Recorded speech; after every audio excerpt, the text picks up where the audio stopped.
রহমতুল্লাহি ওয়া বারাকাতুহু। বিসমিল্লাহির রহমানির রহিম। আলহামদুলিল্লাহি রাব্বিল আলামিন ওয়াসসালাতু ওয়াসসালামু আলা আশরাফিল আমবিয়া ওয়াল মুরসালিন নবিয়িনা মুহাম্মদ ইবনে আব্দুল্লাহ সাল্লাল্লাহু আলাইহি ওয়া আলা আলিহি ওয়া সাহবিহি আজমাইন। قال الله تعالى في كلامه المجيد أعوذ بالله من الشيطان الرجيم بسم الله الرحمن الرحيم يا أيها الناس اتقوا ربكم الذي خلقكم من نفس واحدة وخلق منها زوجها وبث منهما رجالا كثيرا ونساء واتقوا الله الذي تساءلون به والأرحام إن الله كان عليكم رقيبا। সম্মানিত আমাদের সাপ্তাহিক দার্সে উপস্থিত ছাত্র ভাইরা, যাবতীয় প্রশংসা, গুণগান, তারিফ, হামদ, সানা, সাজদা, আমাদের জীবন, আমাদের মৃত্যু সবকিছু মহামহিম প্রতিপালক রব্বে করিম জাল্লা জালালুহু ওয়া তাকাদ্দাসাত আসমাউহু এর জন্য, যে আরশের মালিক আমাদেরকে সুস্থ রেখে সুন্দর রেখে আল্লাহর ঘর মসজিদে প্রতি সপ্তাহতেই এসে আমাদেরকে কিছু দিন জানার তৌফিক দান করেছে। সেই আল্লাহর শাহী দরগাহে সকলে শুকরিয়া আদায় করে বলছি আলহামদুলিল্লাহ। তার শুকরিয়া যত আদায় করব ততটাই কম। সারাটা জীবন যদি তার সাজদায় পড়েও থাকি সেটাও কম। কতটা নেয়ামত দিয়ে তিনি আমাদেরকে জীবনটাকে ভরপুর করে দিয়েছেন। আরেকবার হৃদয় থেকে বলছি আলহামদুলিল্লাহ। প্রতিনিয়ত গুনাহ করতে থাকি, আরশের মালিক প্রতিনিয়ত আমাদেরকে ক্ষমা করতে থাকে। গত পরশুদিন মুন্সিগঞ্জের একটি জায়গায় আলোচনা করছিলাম। তো এদিকে বলছিলাম যে একটি হাদিসে কুদসি, আরশের মালিক বলেন, ইয়া ইবাদি, হে আমার গোলামেরা, হে আমার দাসেরা, হে আমার ভৃত্যরা। তোমরা যদি, সার সংক্ষেপটা এটা যে তোমরা দিনে এবং রাতে প্রকাশ্যে অপ্রকাশ্যে অফুরন্ত গুনাহ করতে থাকো এবং আমি আল্লাহ রব্বুল আলামিন তোমাদেরকে ক্ষমা করতে থাকি। সুবহানাল্লাহ। তো আরশের মালিক আমাদের প্রত্যেকটা ভুল প্রতিনিয়ত ক্ষমা করতেছে। তো আল্লাহ শুকরিয়া হৃদয় থেকে আদায় করছি আলহামদুলিল্লাহ। দরুদ এবং সালাম বর্ষিত হোক প্রিয় নবী হযরত মুহাম্মদ সাল্লাল্লাহু আলাইহি ওয়াসাল্লামের উপর, যিনি সারাটা জীবন ব্যয় করে দিয়ে গেছেন এই উম্মার মুক্তির জন্য। আল্লাহ রব্বুল আলামিনের কাছে দোয়া করছি, আল্লাহ রব্বুল আলামিন আমাদের দার্সকে কবুল করে নিন। সম্মানিত উপস্থিতি, আমরা ধারাবাহিক আলোচনা করছিলাম, যদিও গত 2 সপ্তাহ আমাদের ব্যস্ততার কারণে আমরা আপনাদেরকে আগেই বলে রেখেছিলাম যে শীতের আগে একটু আমাদের বাইরে সফর টফর করতে হয়। বিভিন্ন, আমরা ছোট মানুষ, তারপরও মানুষজন ভালোবাসে, ডাকে, আমাদেরকে একটু যেতে হয়। তো সেই পরিপ্রেক্ষিতে আমরা 2 সপ্তাহ, সম্ভবত গত 2 সপ্তাহ আপনাদের সাথে বসতে পারিনি এই দার্সে। আজকে আল্লাহ রাব্বুল আলামিনের দয়ায় আমরা আবার আমাদের নিয়মিত দার্স শুরু করছি। যারা পুরাতন দার্সগুলোতে ছিলেন আপনারা জানেন যে আমরা আলোচনা করছিলাম অন্তরের আমলের প্রায় 3টা পার্ট, আমাদের 3টা ক্লাস হয়ে গেছে। আজকে অন্তরের আমলের 4র্থ ক্লাস। এই অধ্যায়ে আসছে তওবা। দেখুন, আমরা আমাদের মূল দার্সে চলে যাচ্ছি। আমরা সর্বোচ্চ 20 মিনিট, 20-25 মিনিটের বেশি আমরা আলোচনা করব না। দেখুন, তওবা, সর্বদা তওবা করা ওয়াজিব। প্রতি মুহূর্তে আমাদের তওবা করতে হবে। গুনাহের কাজে লিপ্ত হওয়া মানুষের স্বভাব। এটা আল্লাহ ফিতরাতি মানুষকে দিয়ে দিয়েছে যে বান্দা ভুল করবে, ভুল করার পর সে তওবা করবে। নবী সাল্লাল্লাহু আলাইহি ওয়াসাল্লাম বলেন, তিরমিজির হাদিস, কুল্লু বানি আদম খাত্তা, প্রত্যেক আদমের সন্তান ভুলকারী, আই পাপী। ওয়া খায়রুল খাত্তাইন আত-তাওয়াবুন, আর সবচেয়ে উত্তম পাপী হচ্ছে, সবচেয়ে উত্তম ভুলকারী হচ্ছে সে ভুল করার পর আল্লাহর কাছে ক্ষমা চায়। সুবহানাল্লাহ। দেখুন,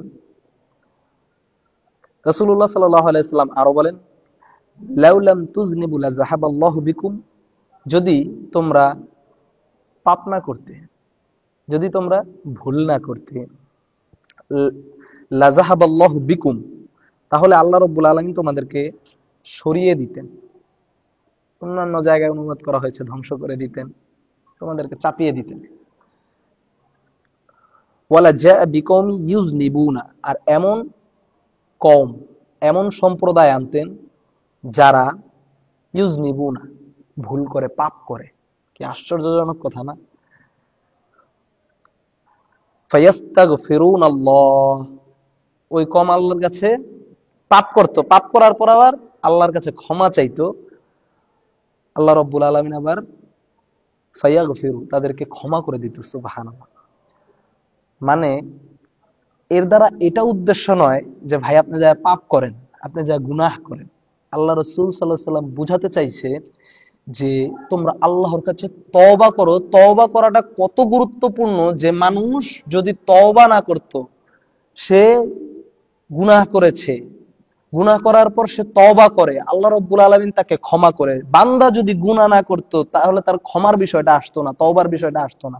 তওবার বিষয়টা আল্লাহর কাছে এত গুরুত্বপূর্ণ যে তোমাদের আল্লাহর কাছে তওবা করতে হবে। তওবা যদি তোমরা না করো, গুনাহ যদি না করো, আল্লাহ তোমাদেরকে সেখান থেকে চাপিয়ে দিয়ে এমন এক সম্প্রদায় নিয়ে আসতো যারা ভুল করতো, আবার আল্লাহর কাছে ক্ষমা চাইতো, রব আমার তো ভুল হয়ে গেছে।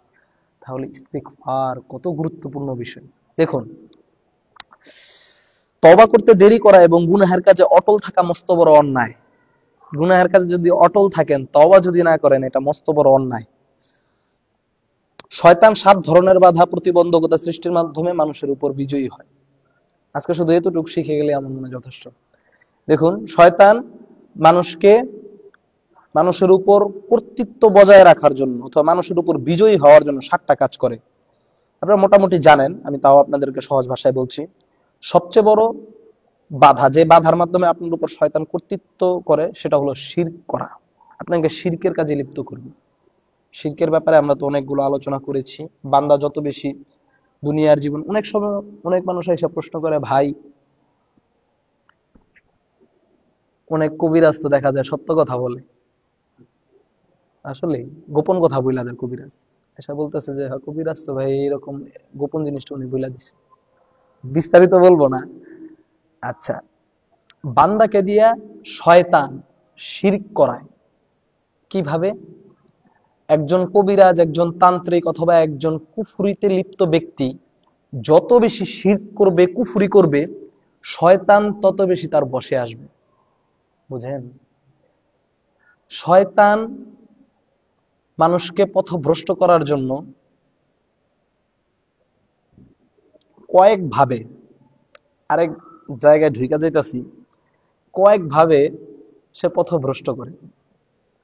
আগে সাপোজ আমি উদাহরণ দিয়ে বলতেছি, বাংলা দুয়ারের একজন মুরব্বী মারা গেছে। কিছুদিন পর শুনবেন যে হয়তো বা এরকম অনেক জায়গায় ঘটে, মুরব্বী মারা গেছে আরো 1 বছর আগে, আজকে মুরব্বীর ওই গল্লিতে দেখা গেছে। মানুষ তাইসা বলতেছে, কিরে ভাই এমন আমি দেখছি এই সেই। একটা বই আল্লামা মুবাশশির হোসেন লাহোরী বইটা লিখেছে, ইনসান আর শয়তান, উর্দু ভাষায়, বইটা অনুবাদ হয় নাই। এই বইয়ের ভিতরে এই বিষয়গুলো আসছে যে এটা সম্ভাবনা আছে, একজন মৃত মানুষকে হঠাৎ করে দেখা যায়। এটা কি এমনি এমনি? আল্লাহ রাব্বুল আলামিন পবিত্র কোরআনে বলছেন, আমরা সূরা যুখরুফে সম্ভবত আয়াতটা, যে ওমাইয়া আশু আন যিকরির রহমানি নুকাইয়িদ লাহু শাইতানান ফাহুয়া লাহু কারিন। কেউ যদি আল্লাহর জিকির থেকে, আল্লাহর ইবাদত থেকে মুখ ফিরিয়ে নেয়, তাহলে আমি আল্লাহ তার বিরুদ্ধে একটি জিন, শয়তান লেলিয়ে দেই। তার নাম কে বলতে পারবেন? আচ্ছা, তার নাম হচ্ছে কারিন। আল্লাহ বলে ফাহুয়া লাহু কারিন, তার নাম হচ্ছে কারিন। যেই শয়তানটা এত বছর আমারে পথভ্রষ্ট করছে, আমার সঙ্গে ছিল, আমার উঠতে বসতে চলতে ফিরতে প্রতিটা মুহূর্তে আমার সাথে ছিল, সে আমার তসবির, আমার রূপ, আমার চলাফেরা, আমার কথাবার্তা সব সে রপ্ত করে ফেলেছে। সে এখন সব রপ্ত। আমি যেই দিন দুনিয়া থেকে চলে গেছি, তখন আমাকে আমার রূপ ধারণ করে মানুষকে পথভ্রষ্ট করতে সেইগুলিতে দাঁড়ায় আছে। এগুলো শয়তানের টেকনিক। আচ্ছা, শয়তান মানুষকে কুফরি করার মাধ্যমে তার উপর বিজয়ী হয়। এটা অনেকগুলো মাধ্যমের এটা একটা মাধ্যম। ফেরেশতারা বলা বলি করতে থাকে ওহির বিষয়ে, মানুষের ব্যাপারে কথাবার্তা বলতে থাকে।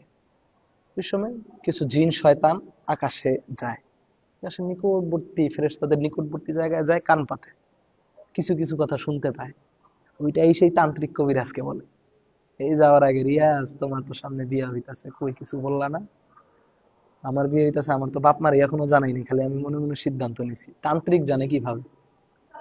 হ্যাঁ, এটা হলো ওই যে দূর আকাশ থেকে শয়তান এসে তান্ত্রিকরা বইলা দিছে আফসা আফসা।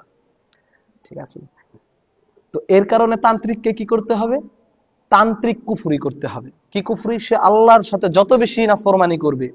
বাংলাদেশে এমনও পীর পাওয়া গেছে যে শয়তানকে নিজের বশে আনার জন্য পবিত্র কুরআনকে টয়লেটে গাড়ছে। নাউযুবিল্লাহ। এমন অনেক শয়তান আছে দেখবেন কোরআনকে উলট পালট করে তেলাওয়াত করবে, কুফরি। এমন আপনারা শুনবেন কবরস্থ লোকের হাড়গোড় নিয়ে আসতে বলে, শুনছেন কিনা এরকম। তো এই কাজগুলা যারা করে এগুলো হলো কুফরি কালাম, কুফরি শিরকি কার্যক্রম। যত বেশি করবেন শয়তান আপনার তত বেশি হেল্পফুল হবে। তো শয়তান মানুষের উপর প্রভাব বিস্তার করে কয়েকটা মাধ্যমে, একটা হলো শিরক এবং কুফরির মাধ্যমে। দ্বিতীয়, আমরা কি বলছিলাম মনে আছে তো, শয়তান 7 ধরনের বাধা দিয়ে মানুষ, আচ্ছা, শয়তান 7 ধরনের বাধা প্রতিবন্ধকতা সৃষ্টির মাধ্যমে মানুষের উপর বিজয়ী হওয়ার চেষ্টা করে। এর ভিতরে এটা একটা হলো শিরক এবং কুফরি। দ্বিতীয়, এতে যদি সফল না হয়, বান্দা শিরিক করবে না, কুফরি করবে না, তাহলে তাকে বিদআত তথা বিশ্বাসের ক্ষেত্রে নবী সাল্লাল্লাহু আলাইহি সাল্লাম তার সাহাবায়ে কেরাম সাহাবীদের অনুসরণের ক্ষেত্রে নতুন রীতিনীতি সৃষ্টি করে দেবে, বিদআতে লিপ্ত করে দেবে। বিস্তারিত বলতে হবে, বিস্তারিত বললে অনেক লম্বা সময় লাগবে। সাপোজ বান্দাকে বলবে যে নবীর উপর দরুদ পড়স, এটা যথেষ্ট না। আপনি মনে মনে করবেন নবীর উপর দরুদ এটা যথেষ্ট না কেন? সে বলবে নবী এত উপরের মার্গের লোক, এত সম্মানী ব্যক্তি, এত উচ্চাঙ্গের ব্যক্তি, আল্লাহর কোরআন যার উপর নাজিল হয়েছে, আল্লাহ যাকে আরশে নিয়ে গেছেন, হ্যাঁ, আল্লাহ যাকে সপ্তাকাশে নিয়ে গেছেন, হ্যাঁ, এমন উচ্চ মাপের ব্যক্তিকে শুধু আল্লাহুম্মা সাল্লি আলা মুহাম্মদ ওয়া আলা আলি মুহাম্মদ এই দরুদ পড়লেই হবে? আল্লাহ সাল্লাল্লাহু আলাইহি সাল্লাম এতটুকু পড়লেই হবে? তুই অন্যভাবে পড়। আপনি তো শয়তানকে মনস্কামনাকে বলবেন, আরে আমি অন্যভাবে কেন পড়বো, তার সাহাবায়ে কেরাম তাবেঈন এইভাবেই তো পড়েছে। বলবে না না না, নবীকে আরো ভালোভাবে দরুদ পড়তে হবে। তারা ঠিক আছে, তাদেরটা কইরা গেছে, তোর আরো ভালোভাবে করতে হবে। আপনি তো শয়তানকে মনস্কামনা প্রবৃত্তিকে বলবেন তারা হলো খায়রুল কুরুনি কারনি, তারা হলো সর্বশ্রেষ্ঠ যুগের সাহাবী, আল্লাহ রাসূল যাদেরকে শিখায় দিয়ে গেছে, আল্লাহ রাসূলকে সবচেয়ে বেশি যারা ভালোবাসতো তারা তো দরুদ পড়তো আল্লাহুম্মা সাল্লি আলা মুহাম্মদ ওয়া আলা আলি মুহাম্মদ।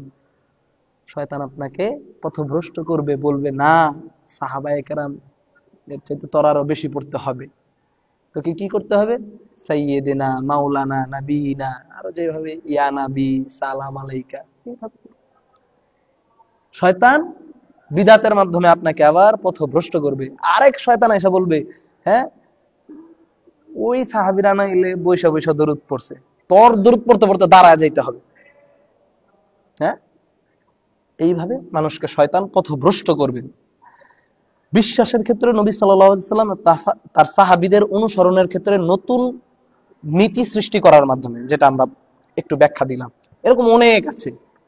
তৃতীয়ত, এতেও যদি সফল না হয় শয়তান, তখন তাকে কবিরা গুনাহে লিপ্ত করবে, মাদক দ্রব্য সেবন করাবে, জেনায় লিপ্ত করাবে। এরকম কবিরা গুনাহ, কিতাবুল কাবায়ের, ইমাম যাহাবী রাহিমাহুল্লাহর একটা বই আছে, এটা আপনারা পড়ে নেবেন। হ্যাঁ, তো কবিরা গুনাহ করাবে। তখন কবিরা গুনাহতেও যখন রিয়াজকে আর অ্যাডপ্ট করাতে পারছে না, কবিরা গুনাহতেও ফেলতে পারতেছে না, তখন সে তাকে দিয়ে ছোট ছোট সগীরা গুনাহ করাবে। অনেক ধরনের সগীরা গুনাহ আছে, সগীরা গুনাহে তাকে লিপ্ত করাবে।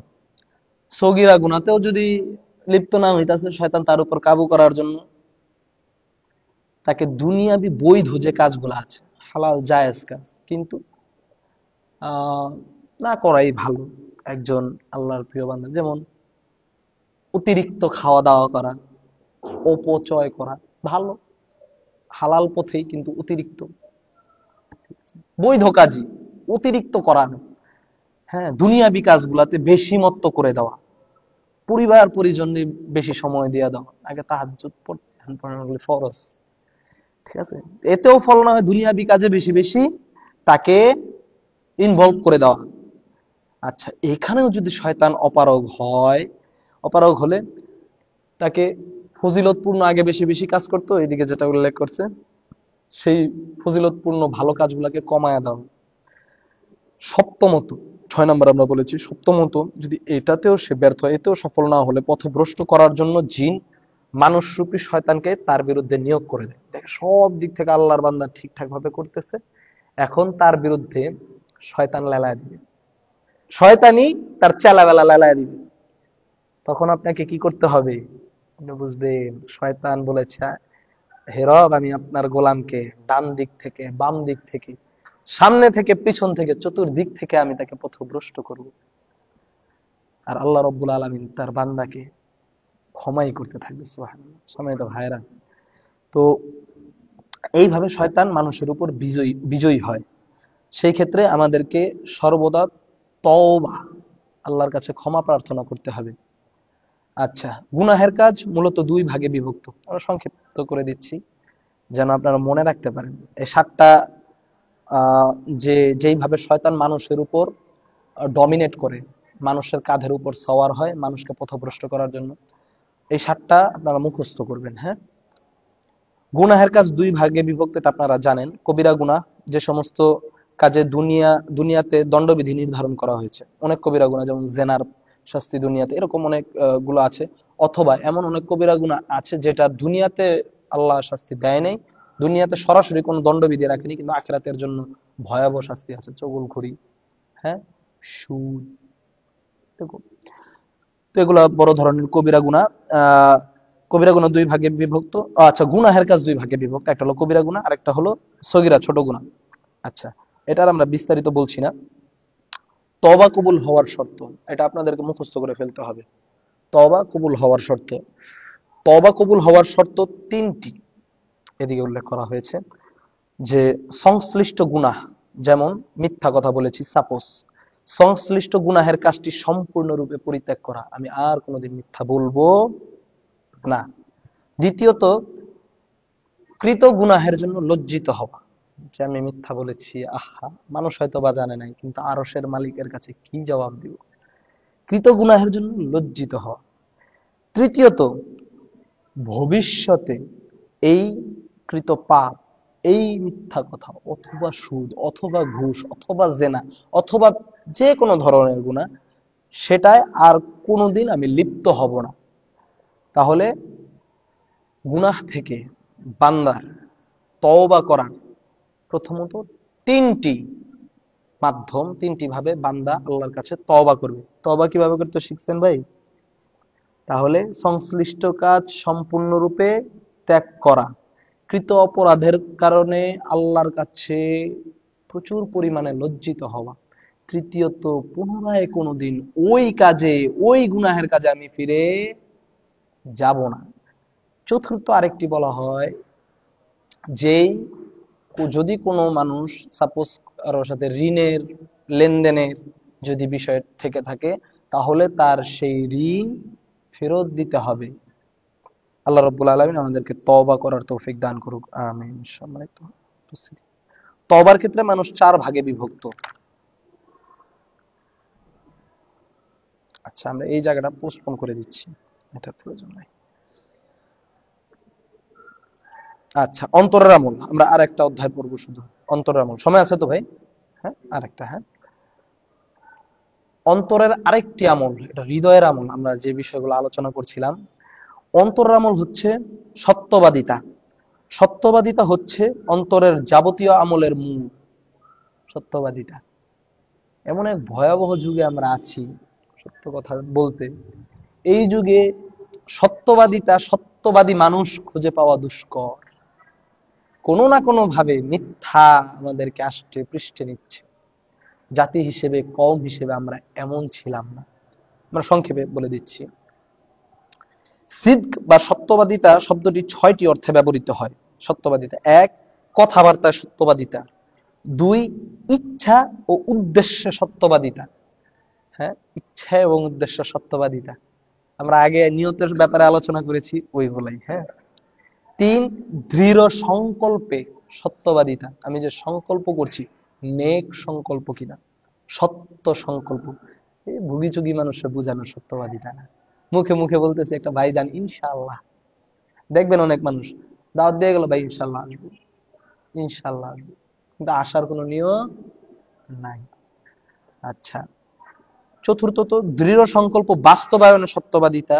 পঞ্চমত কর্মে সত্যবাদিতা, যে কর্মটা করব। এগুলো আমরা আগে আলোচনা করে ফেলছি। 6 নাম্বার, ধর্মের সকল বিষয় বাস্তবায়নে সত্যবাদিতা। এটা হচ্ছে সর্বোচ্চ। যেমন সিদ্ক, সত্যবাদিতা, অনেক আলেমদেরকে দেখি, আল্লাহ তাদেরকে ক্ষমা করুন, হেদায়েত দান করুন, হ্যাঁ, নিজের মতামতকে উপরে রাখার জন্য, নিজে জানে এটা মিথ্যা কথা, এটা ভুল, সে জানে। ডক্টর মুসলিউদ্দিন স্যারের কাছ থেকে একদিন এক ঘটনা শুনলাম। গাজীপুরে আমাদের এক আলেম বড় ভাই আসমত আলী খান, তো ওনার এলাকা পাশেই এক মাহফিল হচ্ছে। আল্লাহর বান্দা সহিহ বুখারী মাথায় নিয়ে কসম করতেছে, আল্লাহর কসম, এই বুখারীতে, আল্লাহর কসম, আল্লাহর নাম শপথ করতেছে আর বলতেছে, আল্লাহর কসম এই বুখারীতে জোরে আমিন নাই, সূরা ফাতিহা ইমামের পিছনে পড়তে এগুলা নাই, মাথায় রাইখা সহিহ বুখারী এইভাবে বলতেছে। তো মুসলিউদ্দিন স্যার আবার অনেক চালাক মানুষ, এই বলতেছে, আসমত আলী ওই তো মিথ্যা কথা বলে নাই। কে স্যার? সহিহ বুখারীর যেই খণ্ডে জোরে আমিনের কথা, যেই খণ্ডে সূরা ফাতিহা পড়ার কথা ইমামের পিছনে, এগুলো তো দ্বিতীয় খণ্ড, ওই তো মাথায় লইছে প্রথম খণ্ড। বুঝতে পারছেন? তার মানে কি বোঝা যাচ্ছে? দেখুন, ধর্মের সকল বিষয়ে বাস্তবায়নে সত্যবাদিতা। সে যদি বাস্তবিক অর্থে, দেখুন, আল্লাহকে ভয় করতো এবং সত্যবাদী হতো, তাহলে সেই ইজ্জত চুরি করতো না। সম্মানিত ভাইরা, তাহলে ধর্মের সকল বিষয় বাস্তবায়নে আপনাকে সত্যবাদী হতে হবে। যেটা সত্য সেটা বলে দিবেন, আমার মাযহাবে এটা নাই, হাদিসে থাকতে পারে, আমাদের ইমামরা বুঝেছে এইটা, খালাস। কিন্তু এইরকম জোচ্চুরি মিথ্যা কথা, হ্যাঁ, 8 রাকাতের কথা হাদিস নাই, হ্যাঁ, তারাবির, কিয়ামুল লাইলের কথা, অনেক বিষয় আসে। আপনি বলতে পারেন যে হ্যাঁ আমাদের মাযহাবে এটা নাই, আমাদের এই হাদিসগুলোকে আমাদের মাযহাবের ইমামগণ এইভাবে বুঝেছে, খালাস। আপনি মিথ্যা কথা কেন বলেন? ঠিক না? হাদিসে তো আছে জোরে আমিনের কথা। হ্যাঁ। সম্মানিত ভাইয়েরা, ধর্মের সকল বিষয় বাস্তবায়নের সত্যবাদিতা, এটা হচ্ছে সর্বোচ্চ ও সর্বাধিক সম্মানিত স্তর স্তর যেমন ভয় ভীতি, হ্যাঁ, আশা আকাঙ্ক্ষা, শ্রদ্ধা সম্মান, দুনিয়া বিমুখতা, সন্তুষ্টি, ভরসা, এই বিষয়গুলো। যে ব্যক্তি উল্লেখিত এই প্রত্যেকটি বিষয়ের সত্যতার গুণে নিজেকে গুণান্বিত করতে পারবে, তাকে বলা হবে সিদ্দিক, সত্যবাদী। কেননা সে সত্যতার সর্বোচ্চ স্তরে পৌঁছেছে। আমরা আজকের আলোচনাটা এতটুকুই রাখি, হ্যাঁ, ইনশাআল্লাহ সামনে আমরা এদিক থেকে আবার আলোচনা করব সিদ্দিকের মাঝখান থেকে, ইনশাআল্লাহ। আল্লাহ রাব্বুল আলামিন আমরা যতটুকু আলোচনা করলাম, আল্লাহ রাব্বুল আলামিন তাতে আমাদের আমল করার তৌফিক দান করেন, আমিন। আমাদের ভুল ত্রুটিগুলোকে আল্লাহ রাব্বুল আলামিন মার্জনা করে দিন, আমিন।